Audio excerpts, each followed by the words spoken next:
alxames fukki fan ak ñaar si tam xarit atum ju nekk ñeenti téeméer ak ñeent fukk ak ñeent sa gàddaay ga mbokk yi dalee nag jàmm ci xibaar yi marax gi li ci gën a fës wàllum politique la yëkkati nay kàddu daal nay wane ab farang ak ñi nga xam ne ñoo di waa Benno Bokk Yaakaar moom jiital bokk gis-gis bokk liggéey Pape Diop fekki na waa coalition Benno Bokk Yaakaar ngir fukk ak ñeenteel législature bi ngir ñu mën a am majorité si pencum ndawi réew mi si wàllum politique la jëm dinañ daal di wax lu jëm si wàllum liggéey nag ak ñi nga xam ne ñoo di intersyndical yi nga xam ne ñoo bootu ci liggéeykat yi bokk moomeel yi di collectivité territoriale yi ñoom it mer nañu ba futu li ko daal di waral moo di ndox toll neen ci baat ñu ne ginnaaw bi nga xamante ni bi ñi nguur gi bi ñu jëlee ndogal yokk ñi liggéey si ñoom di fonction publique bi seen payor ñoom nañ cee war a bokk loolu nag dañ ko jàppe kumba amul ndey ak kumba amul ndey nee nañu dañuy daal di yëngu-yëngal ñaar fukki fan ñett ci weeru ut bi dox ñaxtu bu yaatu la ñu bëgg a amal ci réewum Sénégal gëstu it dinañ ko daal def ab taxaw seetlu ci lël boo xam ne amal nañ ko ngir xeex lépp loo xam ne moo di bunduxataal gu ñuy bunduxataal ay xale yu jigéen foofu ca diwaanu Kédougou fa ñuy gasee wurus gi nag ab lël nee nañu daal di ñeen ni jaayloo seen bopp si lu ñu warta def ñi nga xam ne ñoo di waa Frijo Salve daan nañuy dugal loxo taskatu xibaar yi ngir ñu mën a gën a xeex lu ni mel. dinañ daal def gëstu ci li nga xamante ni biit moo di cet geek cell gi si ICLER gi nga xam ne moom la ñuy amal alxames gu jot dagmal li nga xam ne moo di cet geek cell gi waaye tamit jafe-jafe yi nga xam ne askan wi dañ koy faral di joytu ci camion toll mbalit mi pip gu métti gi ñuy yeewee ñi nga xam ne ñoo di askan wi nee nañu dinañ soppi doxalin gëstu Pape Ibrahima Ndiaye si njeextalu xibaar yi mbokk yi lii mooy li gën a fës si biir jotaay xibaar nees kis ñu def si ak faram fàcc.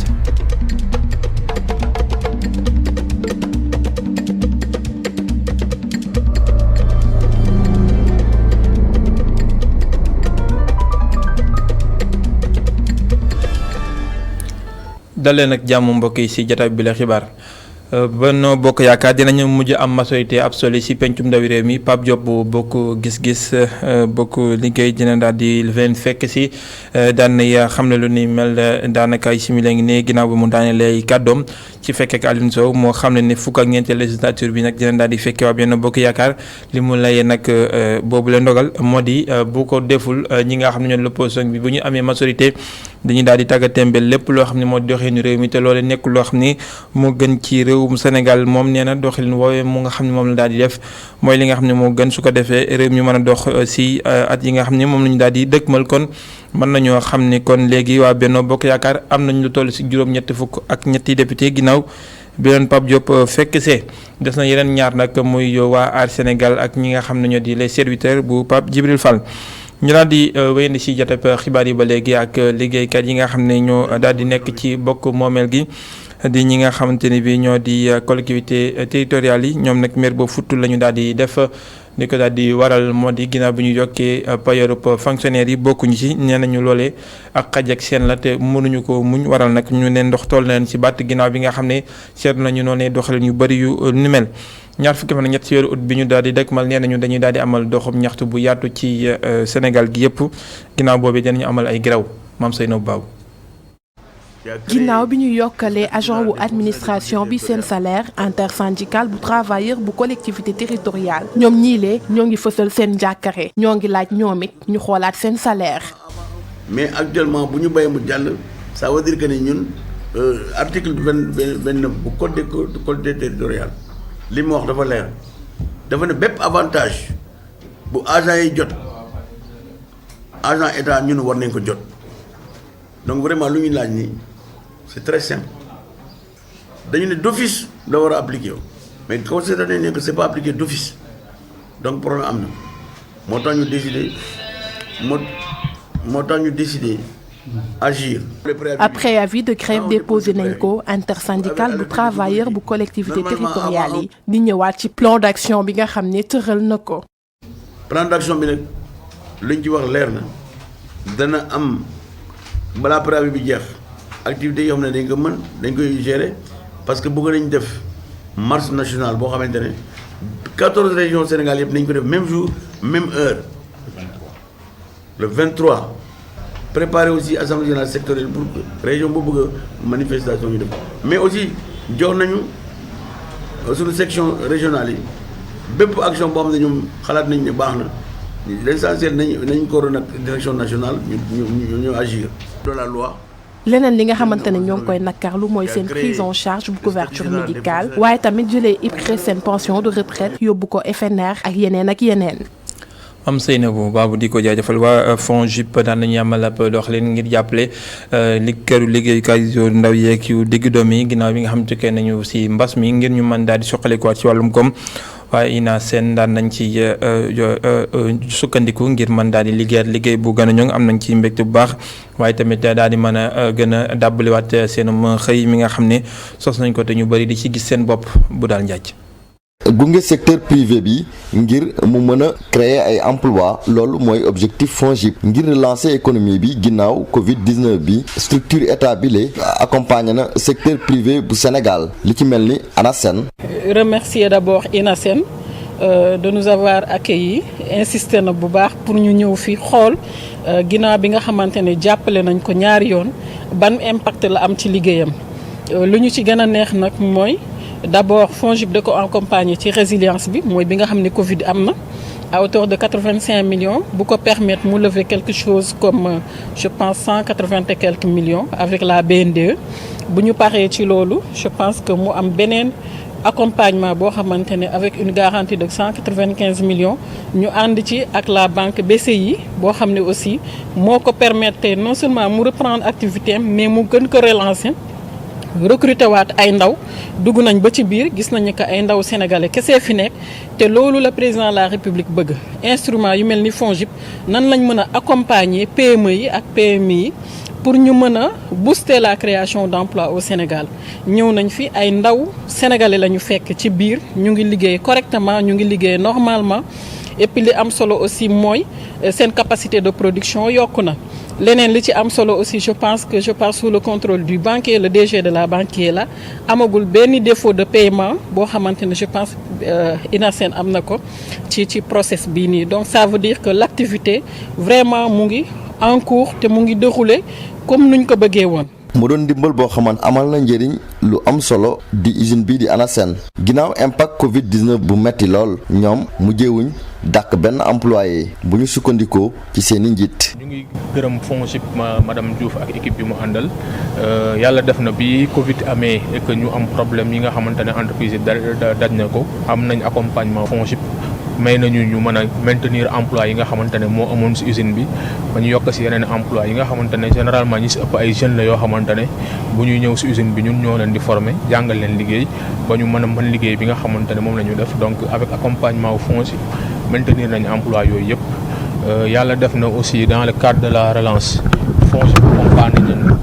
accompagné mayoon nañu ñu mën a maintenir employé en plus mais aussi ñu développer waat suñuy produits ba ñëwaat teewaat ci marché yi nga xamante ne mooy suñuy marché généralement marché à l'export bu mën a développer waat suñu activité. INASEN mën nga wax ne li fi nekk ci ay emploi stable ab mat na 150 te dinañ jël chaque jour ay journaliers entre 100 ba 200 journaliers par jour. ginnaaw Covid-19 bi ngir relancer économie bi FONGIP mu ngi jege secteur privé sénégalais bi ngir permettre entreprise yu nekk ci jafe-jafe ñu mën a relancer wu.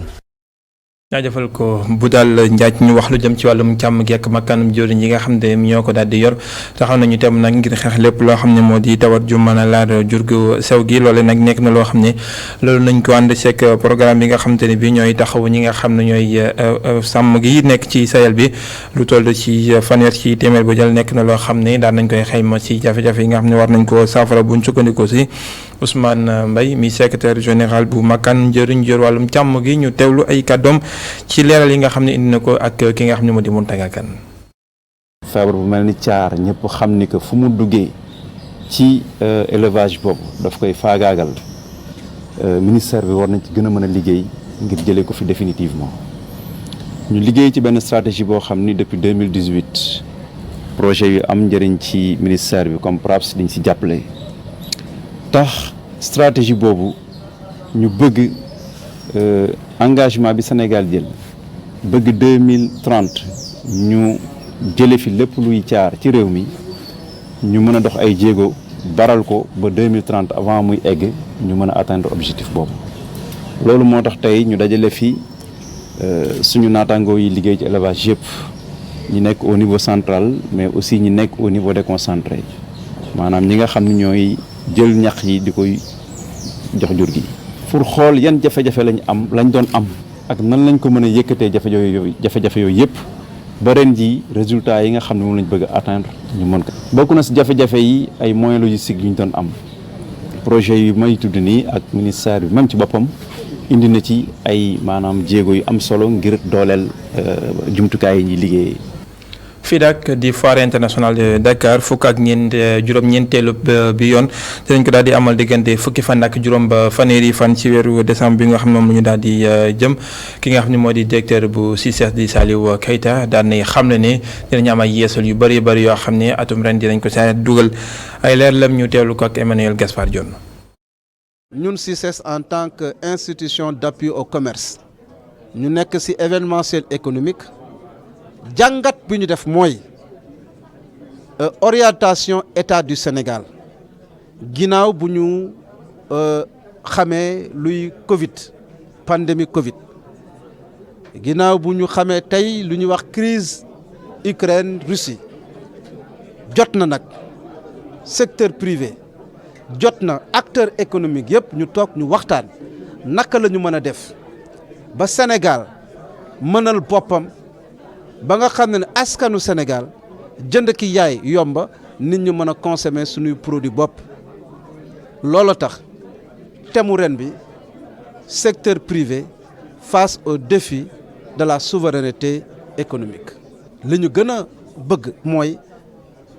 rappeler Sénégalais yi que foiru Ndakaaru du marché Sandaga du marché HLM ba nga xam ne ni comportement yi ñu fiy gis day yàq image yu Sénégal looloo tax ñu ne danañ koy gën a professionnaliser maanaam aire d'exposition yi ñu defaraat ko taaral ko ba nga xam ne gan yi bu ñu ñëwee duñ ñu jëppi waaye nag professionnaliser waxul ñu beddi secteur informel boobu ndaxte ñoom si lañ bokk boo jëlee tey tissu économique sénégalais. si tubaab nee nañu 97% secteur informel bi. ñu ngi ko doon junjoo ci bopp xibaar yi fële ca Kédougou nga ñuy gasee wurus ñi nga xam ne ñoo di waa Free-Slave ni ñu daal di gëstu ñeneen dañu daal di gis ne ay xale yu jigéen yu bëri foofee rawatina ñu jógee ci gox yu jege réewum Sénégal dañu leen daal di indi foofee di leen jaayloo seen bopp ci lu dul seen bëgg-bëgg loole nag nekk na loo xam ne wees na ko saafara nu mu gënee mu ci ayib ci xeex bi ñu bëgg ñi nga xam ne taskatu xibaar yi dugal seen loxo bu baax a baax def nañu ab lal ngir fësal li nga xam ne gëstu nañ ko foofee ci teewaayu Younouss Guèye. fukk ak juróomi taskatu xibaar ñoo dajaloo ci diiru ñaari fan ngir waxtaanee jaay bi nga xam ne ay jigéen ñu ngi koy jaay seen bopp ci jura yi fee ca Kédougou ak Saraya. li di mel di programme bu am solo te organisation bi di Free-Slave porté ko ngir xeex jaay bi nga xam ne jigéen ñu ngi koy jaay seen bopp ci jura yi ci lu leen neexul. tax mu taamu région de Kédougou parce que région de Kédougou dafa am étranger yu bëri yu fa nekk yoo xam ne ci sous région bi nañ jógee ñenn ñi ñu ngi jógee Burkina Faso ñenn ñi jógee Mali ñenn ñi jógee Bénin ñenn ñi jógee Nigéria ñenn ñi jógee Guinée Gambie te ñoom ñëpp bu ñu ñëwee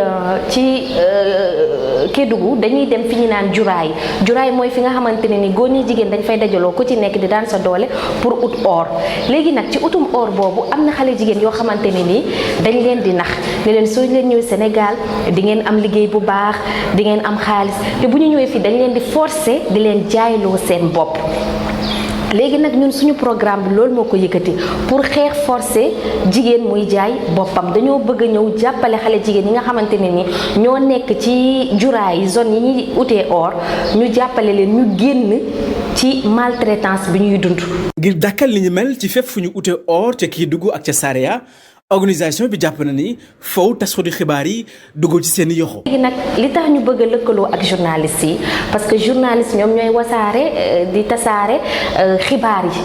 te population sénégalaise ak population Kédougou ñu si bëri xamuñu ne xale jigéen ñi dañ leen di forcer ñuy jaay seen bopp ñun loolu nañ bëgg a fësal ñëpp xam ne gouvernement bi ONG yi société civile bi xam ne fii ci Kédougou am na jigéen ñoo xam ne ay xale yu jigéen yu am 17 ans 15 ans 20 ans ba 30 ans ñu ngi leen di forcer ñuy jaay seen bopp journalistes yi ñoo ñu mën a jàppale pour siiwal loolu moo tax ñuy lëkkaloo tey ji ak journalistes yi su ko defee gouvernement bi bu ko xamee application loi yi dina ci gën a taxaw yeneen association société civile bi aussi ku ci nekk di nga dugal sa loxo ci xeex boobu. atelier bi ñu doon amal fii ci Ndakaaru doon na occasion boo xam ne kii di Adama Sow di tasadu xibaar gu ñu ràññee ci wàllum jàngale journalisme fii ci Sénégal ngir dellusiwaat ci naka la tasadu xibaar yi war a xeexee lii di exploitation sexuelle ci jura yi ca Kédougou ak ca Saraya. ajafal ko Younous Gueye ñu daal di delluwaat si dem geek dëkk gi ak ndogal yi nga xam ne ni ki démb ci conseil des ministres njiitu réew mi daan na koy jël ngir plan de circulation bu yees si Ndakaaru ñu daal di koy taxawal ndax dem ak dikk si diggante gox yi nekk loo xam ne lu gën a jàppandi la ginnaaw jafe-jafe yi nga xam ne sedd nañ ko fi xeltukat bi nga xam te ni bi nag xam-xam màcc na si wàllum dem ak dikk di Mouhamadou Lamine Sanou jàpp na ne loolee lu war la waaye nag faw boobule plan bu yees daal di wuuteeg li nga xam ne moom la ñu tàmmoon a gis te it mu daal di bàyyi xel jafe-jafe yi nga xam ne ñu ngi koy dund jamono ji ay kàddoom ñu teewlu ko ci téléphone Adama Anushka Ba. plan boobu dina xaw a compliqué trop parce que oto yi nekk Dakar yu màggat dafa bëri maanaam loolu gàllankoor na mobilité urbaine bi boo xoolee aussi tam ni population bi di dundee dafa xaw doy waar nit ñi dañuy xëccoog tali bi ak borom oto yi boo xoolee trottoir bi dañuy xëccoog nit ñi ak jaaykat yi donc loolu yëpp dafa bokk ci mbir yoo xamee ni maanaam day gàllankoor maanaam mobilité urbaine bi fii ci Dakar projet yu mu créé li jëm ci wàllu BRT bi li jëm ci wàllu TER bi projet yu am solo la mais dañu war a xoolaat ñun par exemple train express régional bi nan lañ ko war a gën a mën a exploiter parce que suñu permettroon mu développer plus la mobilité interurbaine mooy ëpp solo que mobilité intraurbaine en général bu embouteillage bëree ci réew donc day am un effet sur les délais et les coûts donc en même temps aussi dafay créer ay retard donc les coûts les conséquences sont nombreuses.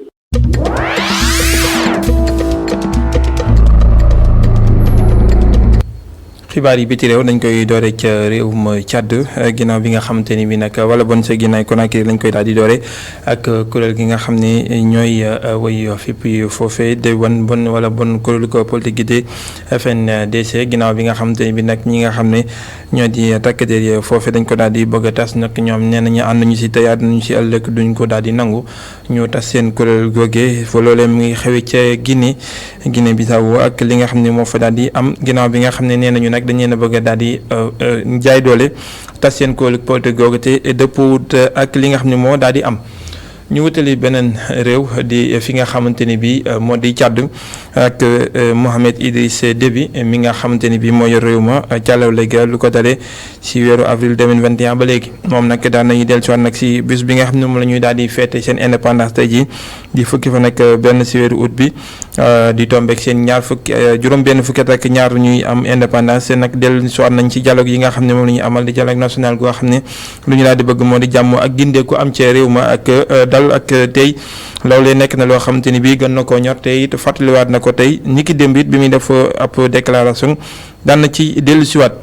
TERA la ñu daal di xamle moo di ñoom nag daal nañuy dàq ba mu set wecci tuuma yi nga xamante ni bi yoonal gu États-Unis daan nañ koy teg ci kaw ab gardien boo xam ne moom duppee gardien de la révolution bu Iran ndax nee nañu dafa daal di bëggoon na faat ki nga xam ne moo di John Bolton ni nga xam ne moo nekkoon secrétaire national foofee ca Maison Blanche diwaanu États-Unis ginnaaw bi nga xamante ni bi nag ministère bu États-Unis daan nañ xamle lu ni mel dañu daal di xamle ni Sohram Poursavi mi nga xam ne ñu ngi koy woowee Mahdi Rajayi moo am ñeent fukki at ak juróom dañ ko daal di daan goo xam ne dafa daal di dañ koo gis ne dafa daal di dugal lu toll si $200,000 ci xaalisub Amérique ngir jox ko ki nga xam ne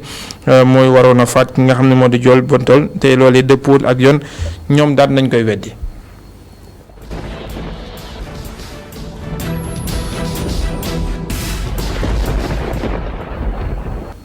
gëstu bi ñu jagleel alam gi dañuy daal di taxawu ak ñi nga xam ne ñu ngi taxawu mbedd yi ngir mu daal di seet waa UCG taxawaay bu yees boo xam ne am nañ ko ci ni nga xamante ni bii noonu la ñuy woowee nit ñi ngir ñu indi seen i mbalit ci camion yi ñaari nag coow ak naqarlu da ci daal di bëri ndax pimpimp gu bari gi nee nañu mën duñ ko muñ am nañu taxawaay bu yees gëstu Pape Ibrahima Ndiaye.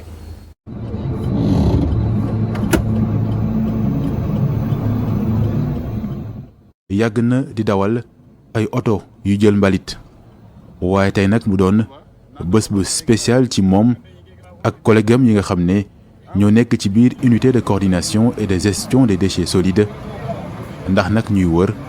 mbedd Sacré-Cœur yi dem gis askan wi ak lii nga xam ne ñu ngi koy dégg te mu doon lu bees.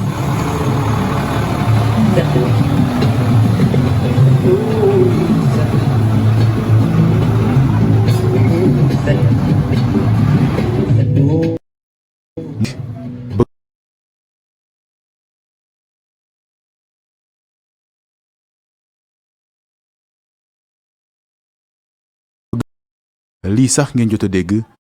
ñu daal di koy dutee pollution sonore la ñu ngànk UCG bëgg a xeex bu baax wala sax ñu wàññi ko mu doon mbir moo xam ne day indi jafe-jafe ci diggante askan wi ak ñuy liggéey ci mbalit mi. waaye dara métti léegi-léegi nga daje nit klaxonné sa mu saaga la loolu la nga rek romb nit ki sa mu naan oto mbalit nee na piip xam nga rek yow ma gën a xam quoi naan sa bàyyi nee na piip mais loolu da nga koy muñ di ko dëkk wàll quoi xëy na lu yàlla dogal la quoi ak liggéey bi loolu la laajoon. waaw daf ñu doon indi jafe-jafe bu baax quoi demoon nañ ba mis ko nag saagante yi moom demoon nañ ba mis ko moom complètement quoi parce que foo romb seen njëg saaga ndax ay klaxon quoi d'accord tamit klaxon yi kii na mais tamit bu ëpp bi tamit baaxul boo seet. klaxon bi moom franchement dafa neexul ba neexul waaw baax na mais actuellement dafa demoon ba à la fin dafa jege dayoo quoi bon des fois di nga gis benn chauffeur bi nga xam ne il est correct di nga gis chauffeur yi nga xam ne ils sont pas corrects mais du ñëpp am correcté du ñëpp bon quoi. mu doon tàmbali natt boo xam ne dañuy xool ndax dina am résultat loolu nag askanu Sacré-Cœur ànd ceeg waa UCG. surtout boo yoree mag bu feebar waaw xale yi dañ daan yeewu mag ñi di xultu lu nekk dañ ko doon wax mais daal comme indi ngeen façon bi daal ñu ngi koy rafetlu bu baax a baax a baax. mu doon lu njëkk ñu tàmbali ko fii ci capitale bu Sénégal waaye nag taxul ñu jàpp ne. lii dafa war a wéy dinañ ko càmbar bu baax waate bi teg ci yeneen solution ngir nag wàññi klaxon yi. yamuñu daal ci lii ab tàmbali la mais ñi ngi xalaat par exemple benn application boo xam ne ñu ngi koy développé en interne à l'UCG bu tudd sétalement boobu boo ko installé ci sa téléphone camion mbalit bi bu dugg see sa koñ mën nañ ko dimensionné ba nga xam ne bu tolloo téeméeri mètre te fi dëkk rek da ngay jot benn alerte ci sa téléphone bu la wax génneel sa mbalit camion bi egsi na mais xam nga loolu tam dafa laaj sensibilisation laaj par exemple kilifa kër yi ñu mën a installer application boobu ci nit ñi nga xam ne dañuy liggéey ci kër yi ndax souvent ñoom ñooy yore charge boobu.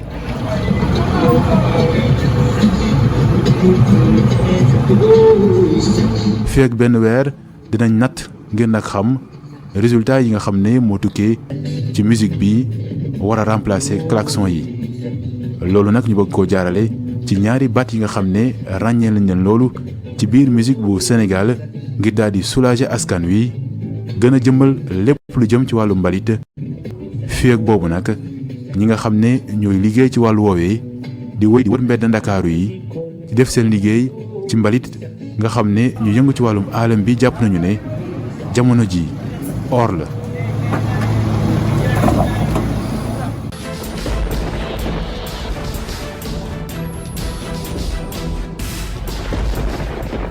jaajëfal ko Pape Ibrahima Ndiaye ci gëstu bu am solo boobee laataa ñuy tàggoo dañuy daan leen di digtal kàddu yi Pape Diop bu bokk gis-gis mi nga xam ne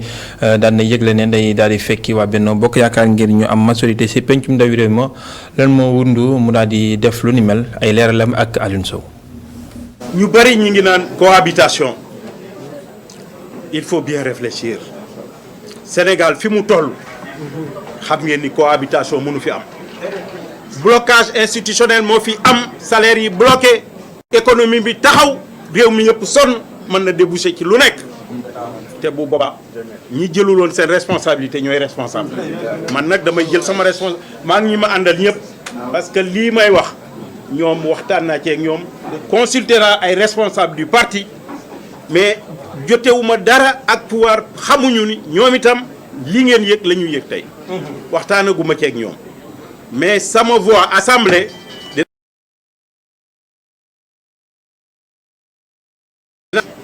xooluma ci dara sama réew laay xool